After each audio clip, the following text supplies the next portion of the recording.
Ladies and gentlemen, boys and girls, children of all ages, this is At the Helm Sports. I'm your host, Derek Helm. Thank you for joining me for episode 144. Please be sure to follow and subscribe on Apple Podcasts and Spotify. Leave those 5-star reviews. If you're watching on YouTube, make sure you're subscribed to the channel. Hit that like button. Down in the comments section, tell me, what is your early lean for week one? Any lines that stick out to you? Because that's what we're doing this week. We've done all the positional previews for fantasy, did the Jets season preview. Everything is previewed, so we might as well dive into week one because the NFL is here. And joining me, I have Geoff Fienberg, so we can go through the early lines. How we doing, Jeff? I'm doing well. Thanks for having me back. Football's here. I'm pretty fired up to talk about it.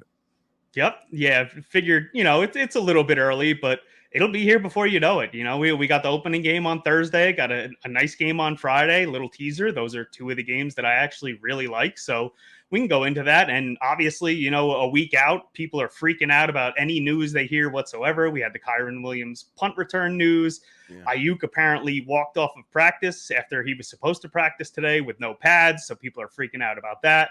Dalvin Cook is probably the best running back on the Cowboys somehow. So we got a lot of news and everybody's overreacting to it. A lot going on. And Jamar Chase, everything seemed normal there. He didn't practice today. I know a lot of people have drafted. I've got like my huge home league on Monday. We let like as much of the offseason marinate as possible. With that, so I know like the group chat was buzzing today because it all seemed fine on the receiver front, and today more weirdness that we thought was settled. So yeah, it was a lot. Yeah. Our draft is Sunday. Same thing. Try and wait till the last second. It mainly used to be because the preseason, we'd be drafting and guys would be getting hurt in a preseason game. But obviously that's not really the case anymore. But it's still nice to have all the information, and the information just keeps piling in. But as I said, week one is here, so we can dive into it. And it just so happens that one of my favorite spreads of the week is the opening game. I love the Chiefs -3 against Baltimore. Now, obviously, the Chiefs are the defending champion, 11-6 last year, so had a great season. They really kind of transformed a little bit over the season. They started playing defense and running the ball a lot more. Basically, at the beginning of the playoffs, I kind of compared them to the early Brady years of the Patriots. They just played defense and ran the ball well. And obviously, when you still have Patrick Mahomes, sky is the limit. So this game, the spread is 3. Kansas City -155 on the money line. Baltimore +130. Total is 46.5. So I think you can make a case potentially for the over. I do think that these defenses are good, but maybe they might still be able to put some points up. But Andy Reid in season openers, 9-1 as Chiefs head coach. So definitely like that.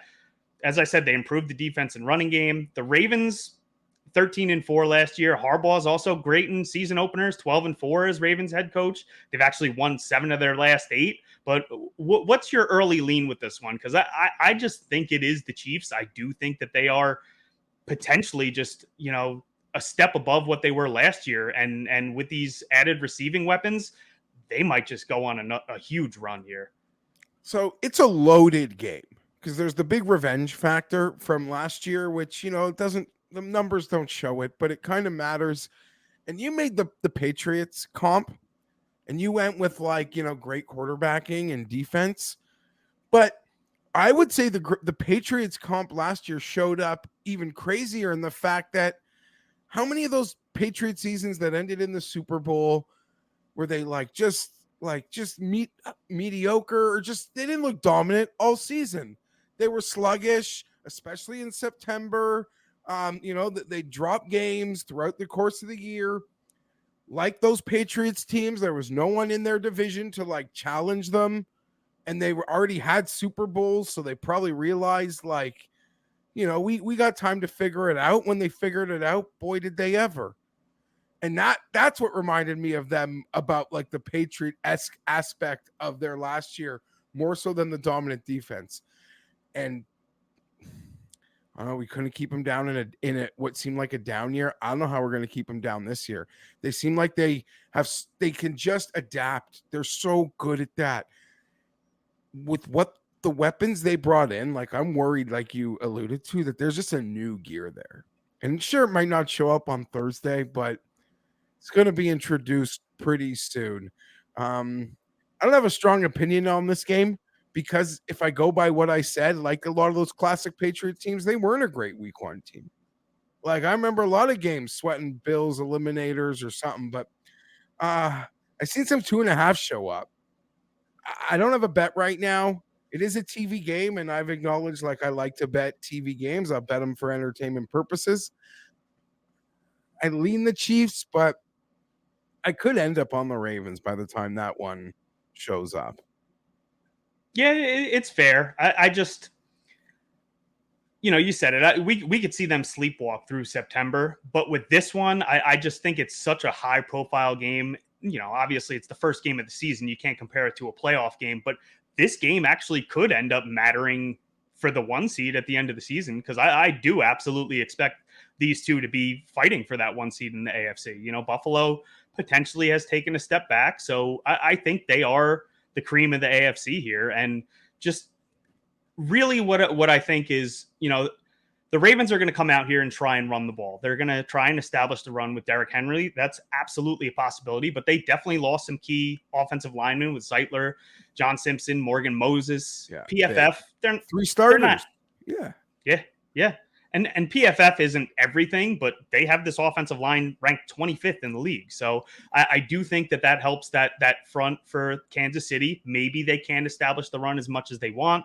And, Kansas City on defense lost Snead, but I don't think that matters against the Ravens because, you have Zay Flowers, but other than that, who else do they have? Isaiah Likely, because it looks like Andrews might not even play in this game. So I think that's huge as well. I just think to start the season off, I think Kansas City is a little bit more, not necessarily a well-oiled machine, but can come out and throw a little bit more punches here. And I haven't made the bet yet, so if I can get it at 2.5, I definitely like that even more. Yeah, I've seen it. I mean, there's a little -120 to the 2.5, but I guess that's just an indication of where some things might be headed.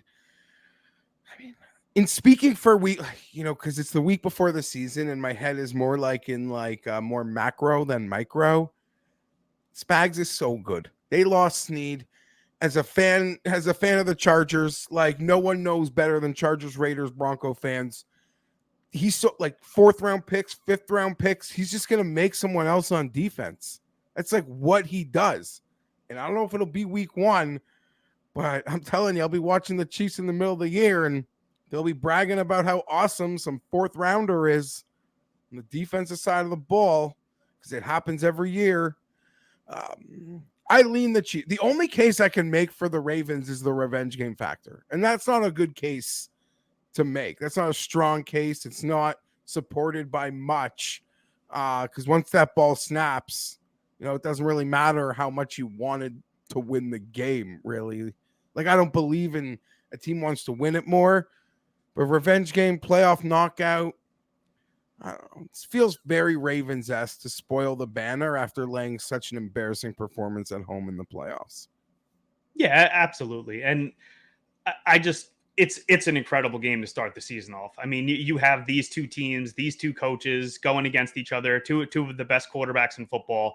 You really couldn't ask for more.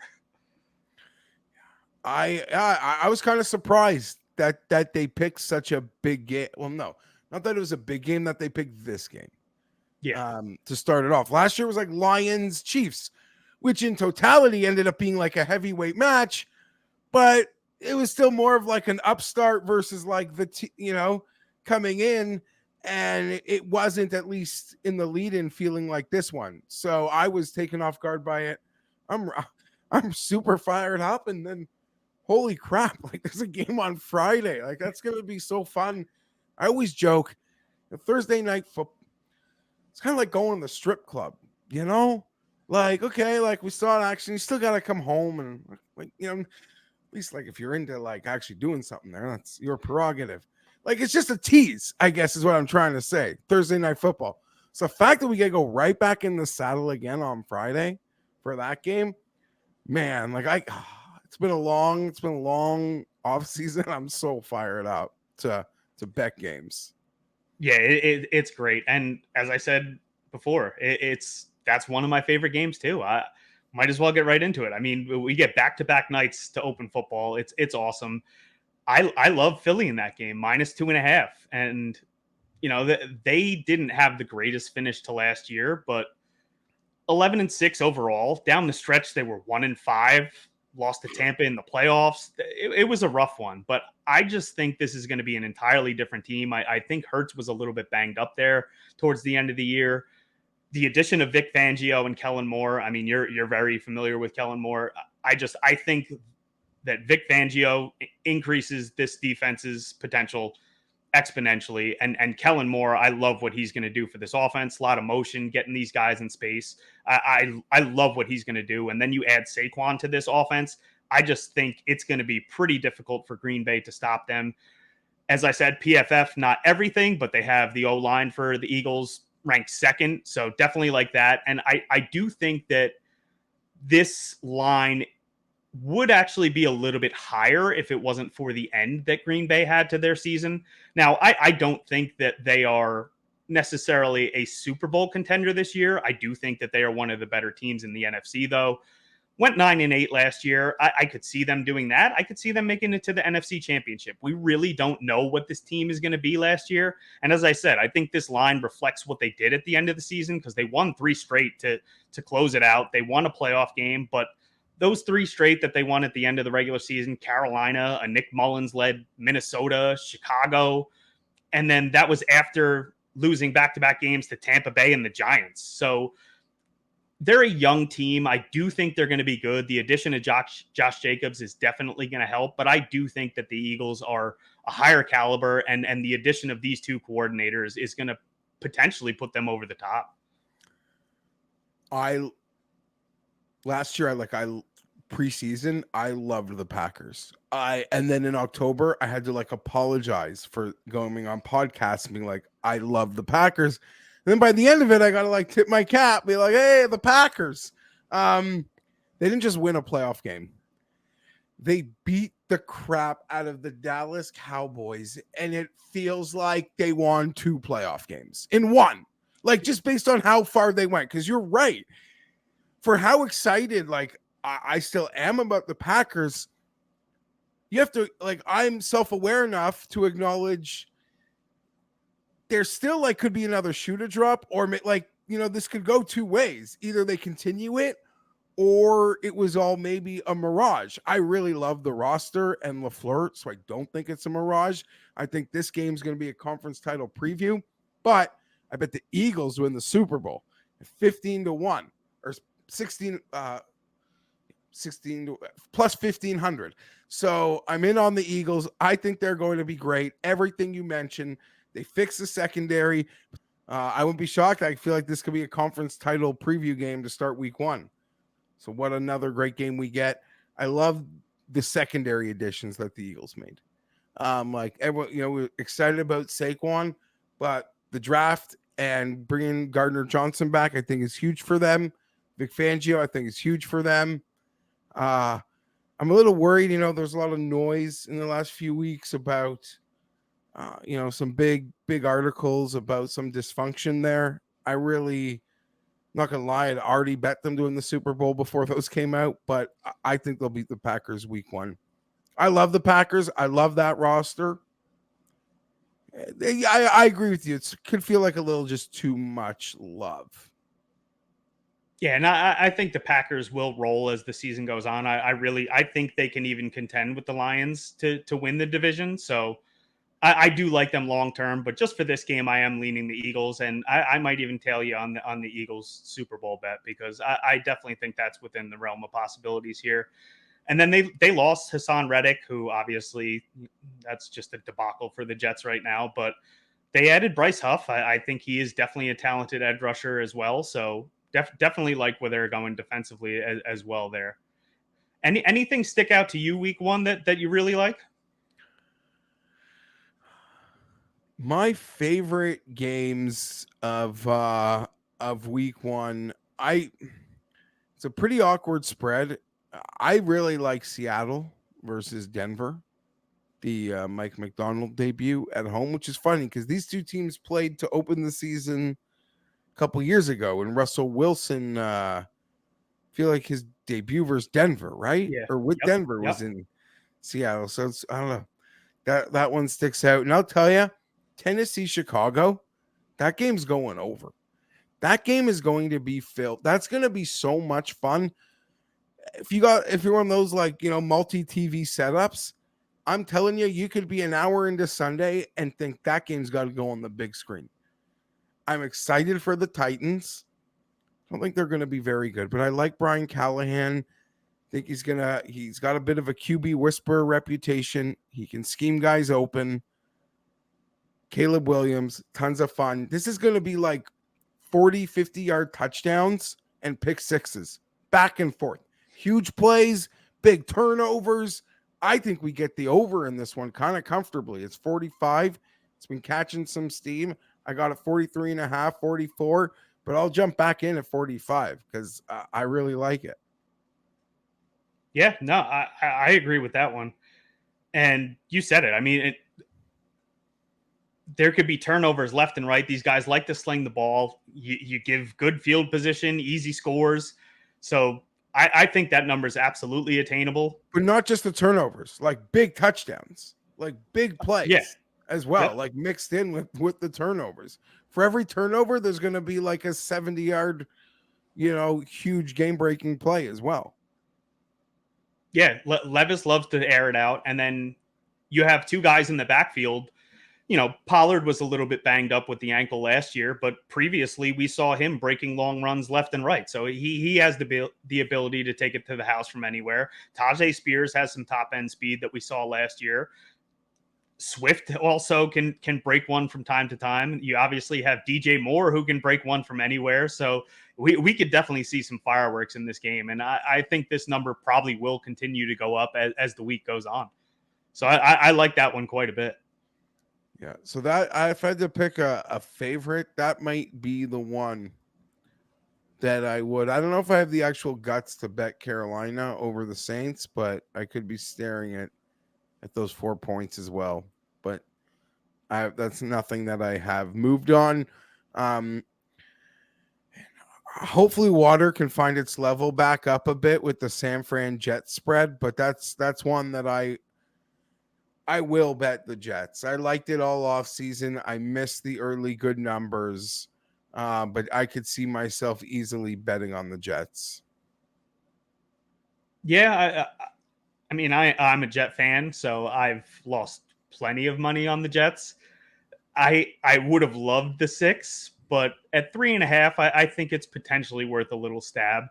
It does worry me a little bit. That's Byron, the model maniac, and myself went through the Jets season preview. I'm pretty sure we had them at 12-5. So I think this is one of the games that we both had as a loss. I could see them coming out and maybe win Jets money line. It's a good time to get San Francisco. They're going through some things on their end. True. There's a lot of pedigree there that they know. There's just some more on for a week one game. It just feels like there's so much more on the line for the Jets. I'm a huge fan, like a lot of people. Like I'm buying the Jets. I'm in on the Jets. The roster is incredible. Every layer.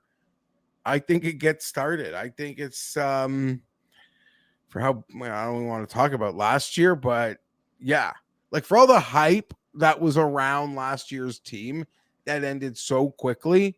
On Tuesday morning next week, when they beat the 49ers in San Fran, it's going to be like you're just waking up from last year's hype, if that makes any, like, we're just going to be right back to last year's hype when you turn on those morning shows or the content machines. Yeah, and it doesn't take much to talk me in. So I'm in, Geoff, because one of the big questions is health with this team. And obviously, this is the healthiest they're going to be all year. Now, that's it. Now, hopefully, we can last 5 minutes into the game, and that health is still there. That would be great. But Trent Williams, the Ayuk, like there's just a lot going on there, and I think the Jets are foaming at the mouth. They're foaming at the mouth for this. I almost feel bad for Jets fans. Yeah, I joke like this Monday night or week one. It's not as like a hardcore fan of a team, someone who loves a team. You just like you want Monday night football like in the season, but week one, you just want to open your present when all like your friends are opening their presents. Like when everyone else gets to open their presents. Be like Christmas, like you have to watch your brother and sister open their presents, and you got to wait till Monday night. Be like, what? So, yeah, what a primetime slate this week. I'm so fired up to probably lose responsibly on these games because I very transparent about it. I'm like a sucker for primetime games. I mean, I have a good feeling of this Jets game. Hopefully I'm right for your sake, I guess. But, you put like, I'll bet the shittiest Thursday nighter. So you put these primetime games, like, I'm not going to be able to resist any of them. Any of them. Yeah. And I might be on the other side of that. And maybe I'm alone in that camp. I actually like the fact that they play on Monday. Because opening Sunday, there's just something about it of every game, playing DFS, making all the bets, and just getting to watch the red zone, getting to watch the Sunday ticket, and watch I would all argue the games. I get that just by the Chargers like playing at 4:00. Like I was going to say with the Jets, I rarely get that. So the fact that they are a standalone game, I actually don't Sunday mind night, 4:00. But Monday, oh my God. Yeah. I'm telling you, like, sure, you're excited for football, your fantasy, your bets. You'll get through the day. But, like, your body will just be, like, asking. Yeah, Sunday night, I will be wishing that it was Sunday night and not Monday night. Absolutely. It's just the extra sleep. And then Monday is so long. It's the longest day. I'm not trying to, like, put things in your head because you seem to be, like, not worried about them.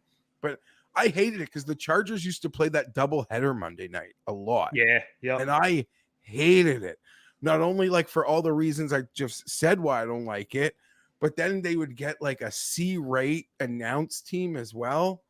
It was just because it was like the second game. I don't want to complain about that, but yeah. So yeah, I'm excited. Monday night, you got it in ya. I'll be up late. I'll be Jets money line. Probably be putting that money line. line.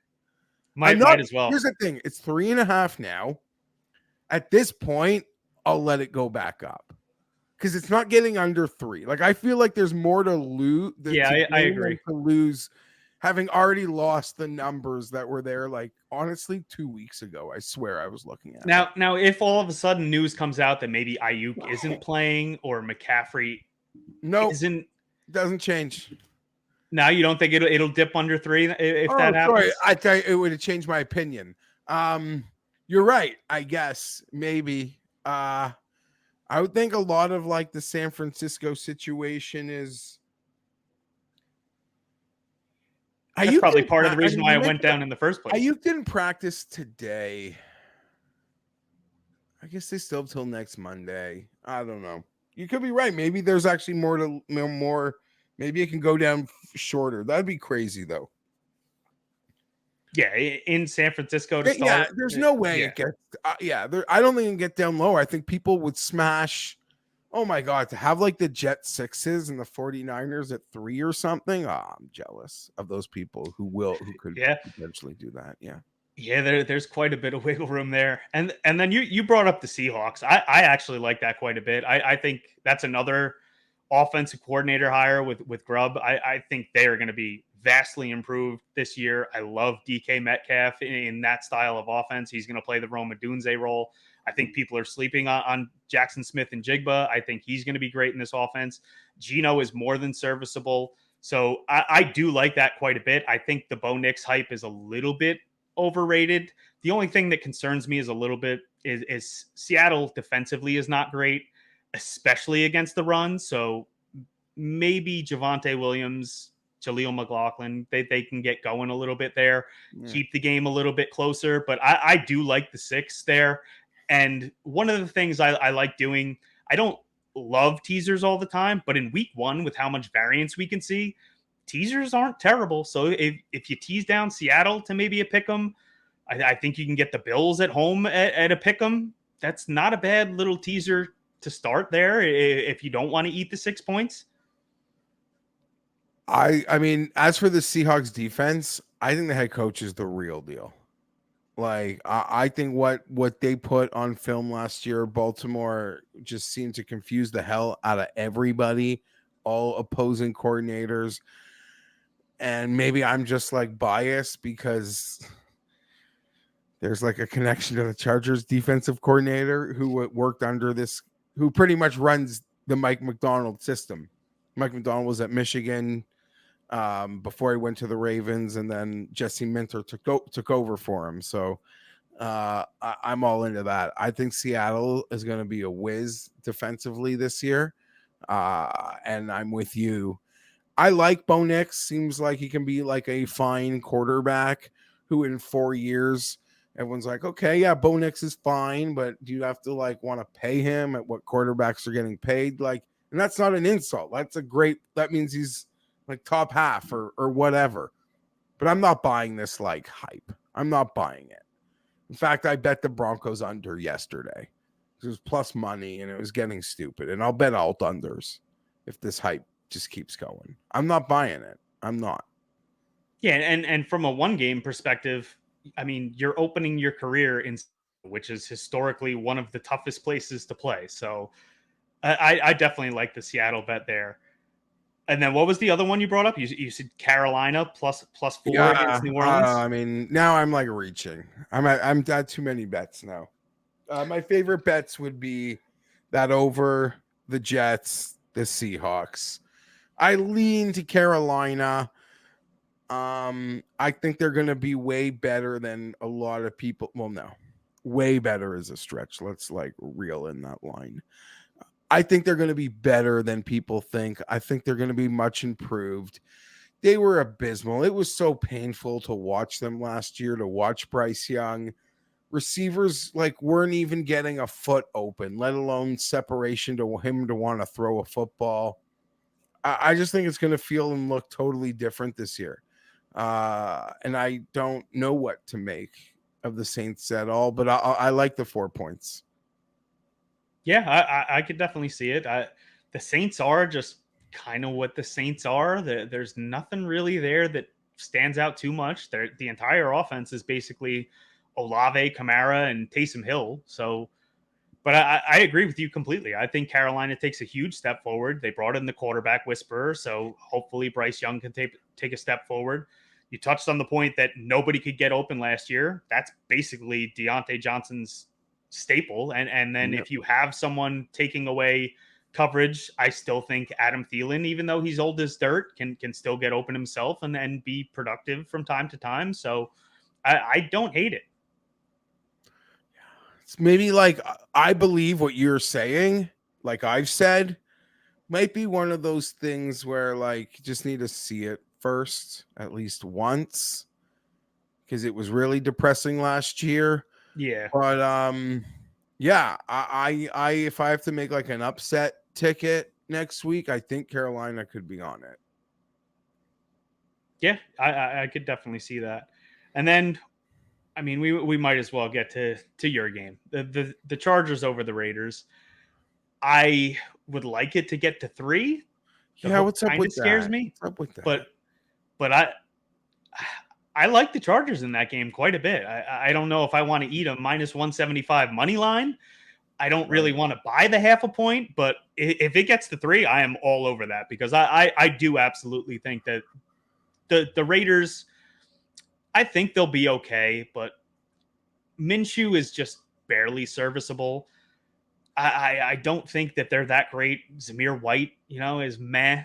I think the Chargers are definitely going to be not flashy, not great from a fantasy standpoint, but from an NFL standpoint, I think they're going to get the job done. And I think that a lot of close games, they can actually come out and win simply because of this coaching staff. And you have Greg Roman, you have Harbaugh. I definitely think that it is a vast improvement. I mean, an enormous improvement. I'm excited for what could possibly happen. My expectations are they'll be quite mid. I think when the season ends, we'll just be in like that cluster of like mid teams. But like you said, I think we're not going to shoot ourselves in the foot like we did before, and we could prove to be a tough out. I don't know why it's 3.5. And I understand a lot of people's reservations, like at any point this year, to lay any kind of margin. And what's, 3.5, still kind of feel for a team that won 5 games last year, I'll say that's like winning by margin to a certain extent, because we still don't know where the explosive plays are going to come from, right? I mean, like you said, from a fantasy perspective, they're probably like they're not the team, but they could be effective or efficient. I should say, an efficient offense. The one thing that scares me about Minshew for this game is last year, quarterbacks who played a lot in the preseason had a really strong win-loss record week 1. No quarterback I saw took more snaps. No quarterback who was starting in week 1 took more preseason snaps than Gardner Minshew. So that's a thought. The Herbert stuff, I'm not worried about any injury there. That was, in my opinion, and from a little birdie I have down at the Bolt, like 100% precautionary. But not that I would. That's just being wishful thinking as well from someone who's connected, because fingers crossed. But yeah, Chargers seem pretty healthy.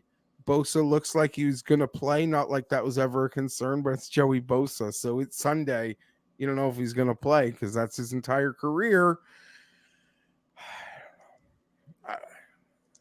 Yeah. Like you, I wish it was 3. I don't want to bet 3.5. Yep. I don't. Yep. It's week 1. I'll have a lot of things in the oven, maybe like a money line parlay from the 1:00 slate that ends with that disgusting money line price you mentioned, which I really do not.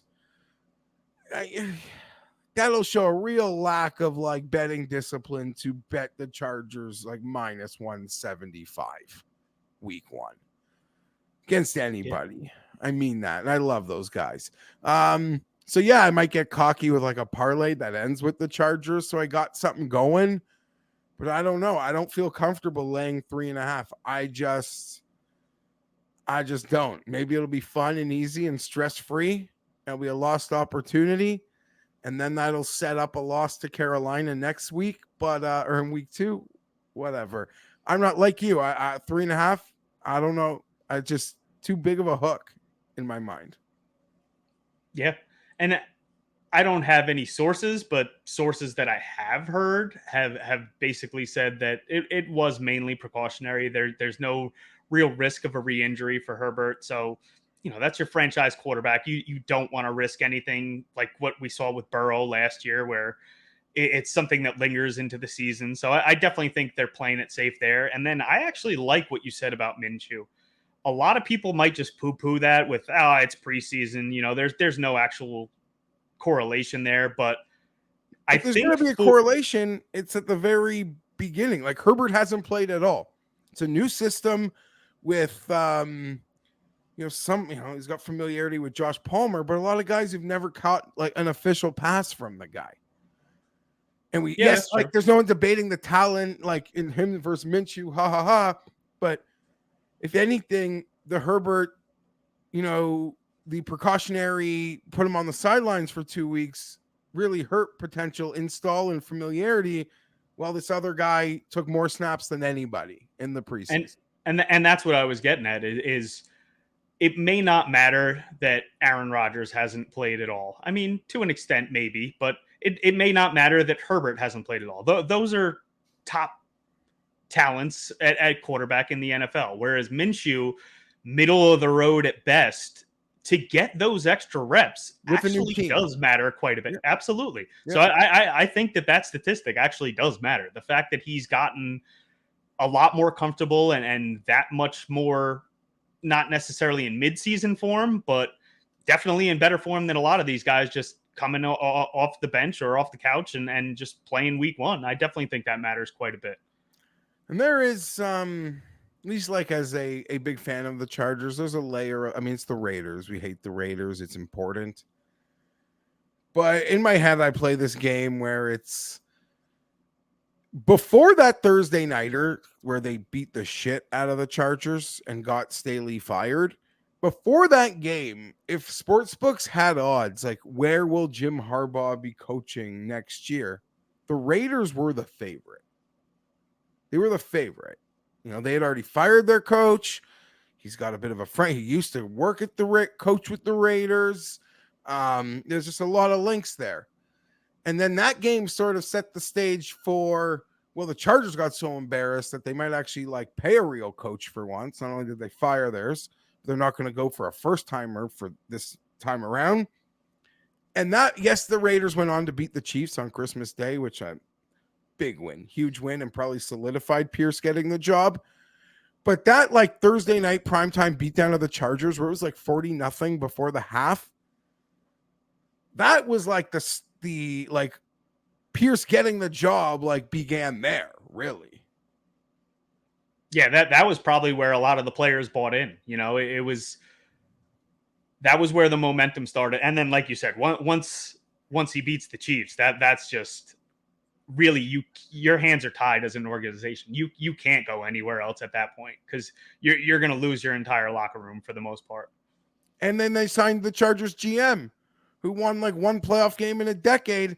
And I can't name a guy who the Chargers have drafted in like the second, third, fourth, fifth round who we've given a second contract to in the last. That's a lot. Alohi Gilman, the new regime gave him one, but I mean it when I say like we've done nothing outside of the flashy high picks, which are important, like Herbert, Bosa, Derwin.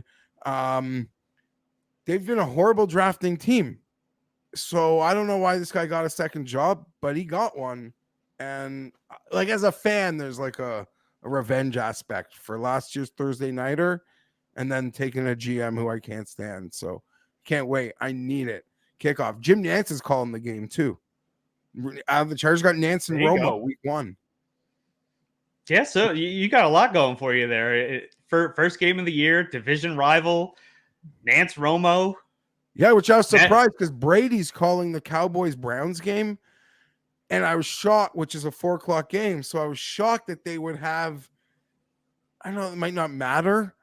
And we'll see throughout the year. I was just shocked that they would go head to head with like Brady's game. I thought they'd send Nantz somewhere at 1:00, but hey. Yeah, that's true. Yeah. Yeah. Now if we can just get that hook out of there, you got everything going for you. Yeah, got to get that hook out of there. We'll see. I don't want to buy that hook. Oh my, what an undisciplined schmuck to start the betting year that would be to buy that hook. Yeah, I definitely can't do that. So one other game that we can touch on before we get out of here, Jacksonville at Miami. That total is high, 49.5, highest on the slate. But I think we could see a 50-point game right off the jump from these two teams. I think Jacksonville is going to be improved offensively. You know, obviously Trevor Lawrence was banged up pretty much all year last year. Miami took a significant step back defensively, but they're still a well-oiled machine offensively. I think I want to see that Waddle is definitely healthy. Obviously, he's been wearing a non-contact jersey in practice, so that's not great, but we know that these guys have the speed to score from anywhere. And I think Jacksonville can definitely put up some points on the Miami defense. So it's a really, really high total, but am I crazy for actually thinking that we could even go over this one this early? Hey, listen, the Dolphins put up 40, I think, against the Chargers week 1 last year. Playing McDaniel week 1 is not like a fun spot. Like the Jaguars DC must be dreading it. Because there's going to be shit that like going to put you in a pretzel that you haven't even seen on tape before. At least the teams that going to play Miami in a month, hey, it might be on tape. That being said, like I think the Jags can maybe hang. Lawrence will be healthy. I love the rookie receiver. This one's going to be a gong show. This game and the Titans game, my two favorite. Maybe there's that Texans Colts game. Those will be like the with me and my buddies. The games were like barking at each other to maybe be on the big screen. or when we're debating it before the day even starts. That'll be a fun one. I like it. I think it could absolutely go over. Yeah, and those 3 games probably, I'm sure when I do my DraftKings show next week, they're probably going to come up quite a bit, because I think those are going to be 3 of the more fun games that we see on the Sunday slate. Yeah, I guess they might have the 3 biggest totals at 1:00. Yeah. Okay, yeah. So for good reason, we're into the games that should be a lot of fun. I don't really have a strong opinion though in terms of having to pick it. If I had to pick it right now, I think I would take the points, but I have no real lean there. All right, before we get out of here, I know you said you got the Eagles to win the Super Bowl. You got any other futures that you got in that you really like, other than the what was it, the Broncos under? So I got a Broncos under, I got a Steelers under. I'm over on the Titans. I'm over on the Panthers. Look what else here. I like the Jets. I'm going to bet the Jets to win the division, despite recording something already with my boys where I think I picked Buffalo. I want to flip on that. I'm buying into the Jets so hard. I could bet the Jets to win the Super Bowl. I mean it. If Rodgers is healthy, I could see them in the Super Bowl. I'm not trying to put air in your tires. To lead the I've already done disappointment. that. So Yeah, you're a Jets fan, so you're yeah, used to this. But as the season is like a week away, I think I've become like not a believer, like a true believer in what the Jets are about to do. yeah, and when you look at the schedule too, it definitely, especially to start the season, I think they can get off to a hot start. And as I said, it's a matter of health. But yeah, that's one of the futures I've made so far. I have them to win the AFC. I believe that was at 12-1. I have them to win the Super Bowl at 20-1. And then really don't have a ton of futures. I hate having a lot of money locked up for an entire season, but I do have, I bet Jacobs to have the most rushing yards in the NFL at 16-1. Yeah. And then I have Jaden Daniels to have the most rushing yards for a rookie this year, because a lot of these running backs, they don't even have the starting job yet. So I do think that the guy's going to run a lot. If he can stay healthy, I have that at plus 450. So I like Jaden Daniels. He's very similar. I think it was plus 550 to win Rookie of the Year, but maybe he doesn't win Rookie of the Year, obviously, with Caleb Williams there. So I like the plus 450, because the guy's going to run a ton, and 750 yards, 700 yards. I think that's in the realm of possibilities. If he's healthy, it's to the moon. I don't think that's an understatement. If he could stay healthy at those little legs, I don't mean like they seem so tiny and skinny. If he's healthy, he's going to be incredible. Like incredible. That's my thought on that one. Yeah, they should probably work on getting another wide receiver there. Maybe call about Ayuk, because that would definitely be helpful. But I definitely think the kid is definitely talented. If he's healthy, I think he beats Caleb out for the award. I could definitely see it. But with the weapons that Caleb has, he's got a slight advantage there, and it obviously reflects that in the betting market. But it's week 1, Jeff. We're here. We're right around the corner.